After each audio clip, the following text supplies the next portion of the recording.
Ang among ate Zoe, going ni siya sa iyang school, ay pa ni siya na human og ready. Unya kay wala pa man siya oras, medyo layo-layo pa man. Dali lang siya sa sound tambay kang dudong kauban, nagdula-dula sa camera. Nagpa-cute-cute, nung giflex iyang dress, ako nagpalitaan na. Ako na siya, 35 pesos. 5 kabuk ako napalit para sa iya, affordable ra kaayo. And syempre, early in the morning, ayo-ayo sa tagamay, bahala gamay lang kay utanawa. Napuno na among balay o gamit idudong ay na playpen sa sala, murag gidakop na niya. Kana crib na ang gifold sa kilid, tapos siya stroller na sa kwarto, napagid siya high chair, na dito sa kusina, tapos napagid siya walker.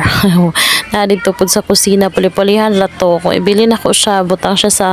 parang magkuha ko pagkaon, din ako siya daon kay gakalangay mi, ako siya ibutang sa iyang walker pag magkaon dito pud sa iyang high chair. So ana, atik-atik lang tagpang limpyo ginagmay kay mauwaw ta dira ba ni ato ang balay. Kaya grabe puno na ugwan sa atong anak, malagi ning anak-anak ta nga dito financially stable, pero sige lang, laban ra. After na ako nagsilhigamay, ako na dayon natarungon ang kuan ni Dodong kay for the day na sa diha na siya magpuyo. So di bali nahimo na namo ning routine nga diri gid si Dodong whole day. Digid pareha tong first nga paghawa sa iyang papa, katong gabantayan pa siya is grabe gid makahilak, gamay ni mong binin hilak na siya. Karon medyo murag dawat-dawat na niya nga diha na gid siya. So di bali pag ibutang namo siya dira, minus na kay siya gahilak digid press sa una nga ko ipabong pay pagbutang nimo hilak na. Gid ako ing adto ra to permi, pero tinuod adjust ra gid ang kulang. O grateful kay ko ani nga bata kay usahay kanang murag gusto na kay siya magpako ani makita bitaw niya nga magklasiko diya gatubang ra bay aming duha. Usahay kay murag mahilom ra sad siya. Usahay basta kailangan na gid ako siya tarong og tulog, like dapat sakto yang nap morning alas 10 tapos isa pud sa hapon para di gid siya sa puton. Magdula-dula ra na siya diha, ako lang i-play si Miss Rachel. O si Miss Rachel ako ginapatan-aw sa iya para dili bitaw siya ing mangitag lahi nga na siya gusto. So consistent si Miss Rachel ra gid ako ipakita di sa iya.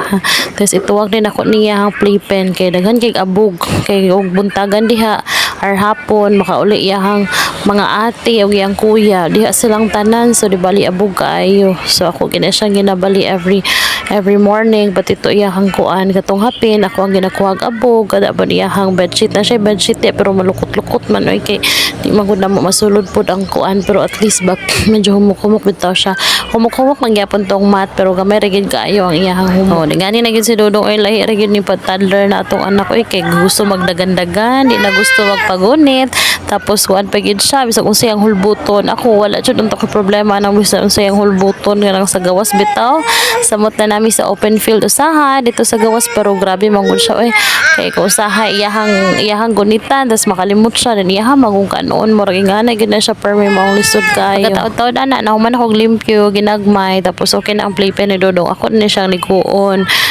ako ni siya kay para nga ma-ready na siya diha na siya sa iyang playpen. Magdula-dula pa na siya mga 8 dayon 8:30 ako na siyang patitihon, then mo na siya mga alas 10 break naman din ko, pero karon nga human na bitaw ang summer break manggod sa China, gamay na nag akong klase sa mas dako akong oras kang Dodong. So mo na ni siya layog is life, wala na ako gipakita ang uban kay kita yung patenten nga grabe kagamatoy liwat sa iyang char.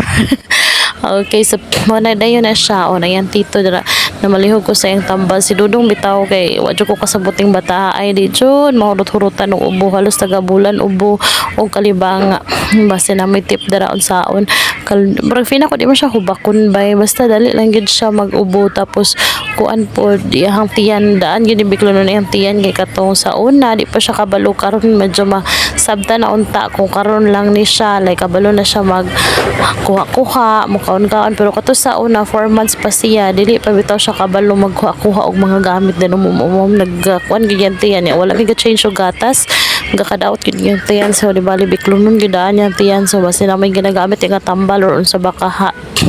sa una gid kay katong magsakit si Dodong grabe gid kay ko kapraning kalibanga kay nag mga kaupat sa isa ka adlaw diretsoon ko gid siya hospital, muubo lang gid siya mga 3 ka adlaw bis sa duha ra gani o ganang medyo feel na ko nga vibrate na yan kuan diretso gid ako siya sa hospital. Karon nga medyo sige sakit yun siya taga kuan kay murag anad-anad na lang ko. Very fast forward kani 6 PM na ni siya kani siya nga toy is na mind nako ni siya wa ko na expect kay ani man dai siya kadagko ingani dai siya kadaghan for only 150.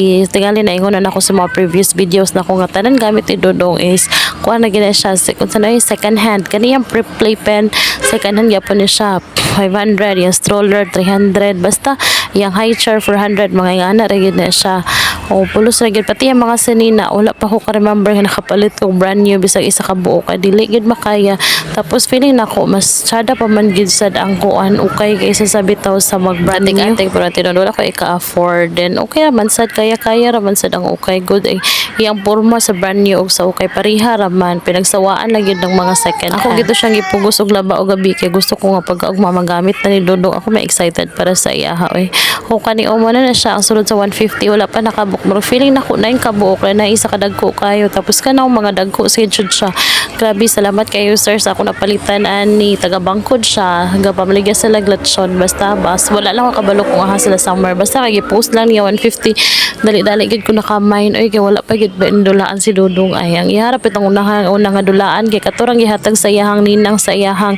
birthday pero wala pa gid ko kapalit bisag rattle toy bitaw wala jud ni siya dagan kay itong makita online oy nga mga baratuhon bitaw nga mga gamit pero ano gid siya mas trust ay mas ano pa siya mas tibay pa siya ba kaysa bitaw sa peta brand new nga dili pud kayo mahal o praning isa o mo ni siya ang pinakadako ato isa then pinakadako sa tanan nga napalit na ako wow, basta murag 9 lang siya kabuok 9 or more or less 9 pieces tapos halos sa dagko gid sila walay kanang super gamatoy prani isa og kasakyan ni Dodong niya 150 ra ba ya no grabe gid kaayo basta kugi lang gid ka mag scroll paunhanay lang sad basta mga ani nga deals oy kay usahay ra gid kaayo mamaligya biog mga barato usahay daghan ko gakita ka pre-love nga mga tsada gyapon kayo pero basta di na gani nako afford di na nako ipugos oy kay murag basig buy now later pulubi na para patay diaper o wipes o nga na si Dodong grabe lingaw gid kay siya sa iyang mga cars oy brag ako pag ani mas lingaw sa iya mas excited pa pag abot kani anang toys trisuan gid ako siya laba so mora na siya for today's video salamat sa pagtanaw.